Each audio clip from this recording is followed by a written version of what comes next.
দীপুচন্দ্র দাস ধর্ম নিয়ে কি অবমাননা করেছে, কোথায় আছে এর প্রমাণ? জানা গেছে সে নাকি স্মার্টফোনে ইউজ করতো না, বাটন সেট সে ইউজ করতো।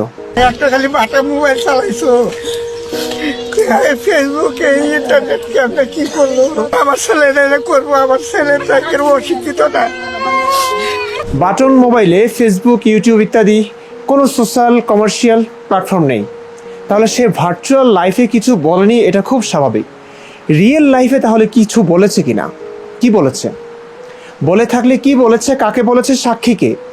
কোনো যাচাই বাছাই কি কেউ করেছে? এই যে এতগুলো মানুষ একটা মানুষকে পুড়িয়ে মারলো, উল্লাস করলো, এসব কিচ্ছু না জেনে, কোনো বাছবিচার না করে। শুনেছি দীপুচন্দ্র দাসের মন্তব্য ছিল সব ধর্ম সমান এবং ঈশ্বর একজনই। এই কথার জন্য একটা মানুষকে এভাবে মারা হবে?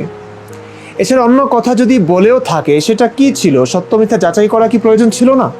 এখন যদি এই ঘটনায় উত্তাল হয় গোটা দেশ, দেশ ছাপিয়ে বহির্বিশ্ব, এবং এটা যদি ইসলামের ভাবমূর্তিকে নষ্ট করে, তাহলে কিন্তু সুর পাল্টে ফেলবে মুমিন ভাইয়েরা। মুমিন মব জাস্টিসের খলনায়করা ইতিমধ্যেই কিন্তু ভিন্ন সুর শুনতে পেয়েছি।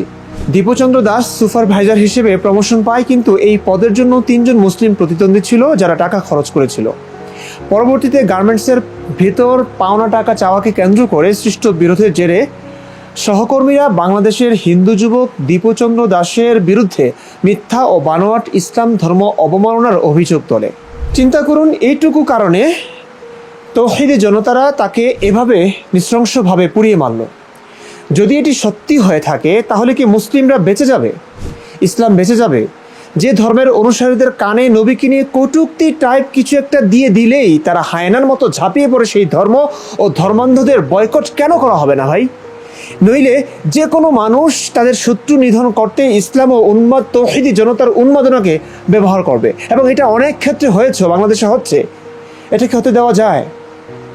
এর জন্য একটি দেশে আইন করতেই হবে যে ধর্ম নিয়েও সমালোচনা করা যাবে, নবীরও সমালোচনা করা যাবে। নবীকে নিয়ে কটূক্তি করার মতো কাজ করলে, সেই কাজের কথা কোরআন হাদিসে লেখা থাকলে মানুষ তো সেগুলো বলবেই। সেগুলো বললে কেন কটূক্তি হবে, এবং সেই কটূক্তির কারণে কেন একটা মানুষের উপর ঝাঁপিয়ে পড়বে হায়নার মতো? নবীকে নিয়ে কটূক্তি এখন সময়ের দাবি, ধর্মের সমালোচনা এখন সময়ের দাবি। এই ধর্মের জন্য মানুষের কি যে ক্ষতি হচ্ছে, মানে 100 ভাগের 95 ভাগ সমস্যা এই ধর্মের কারণে হচ্ছে। তো এই ধর্মের সমালোচনা কি জরুরি না? এই ধর্মের সমালোচনা কেন অবৈধ হবে, কেন এটা অপরাধ হবে?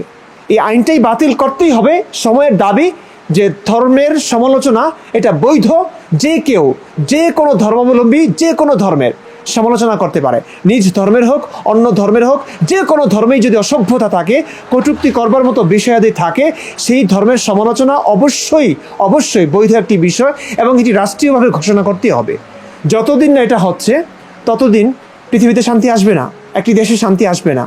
ততদিন মানুষ মরতেই থাকবে, নিষ্পাপ প্রাণগুলো ঝরতেই থাকবে। এটি হতে দেওয়া যায় না।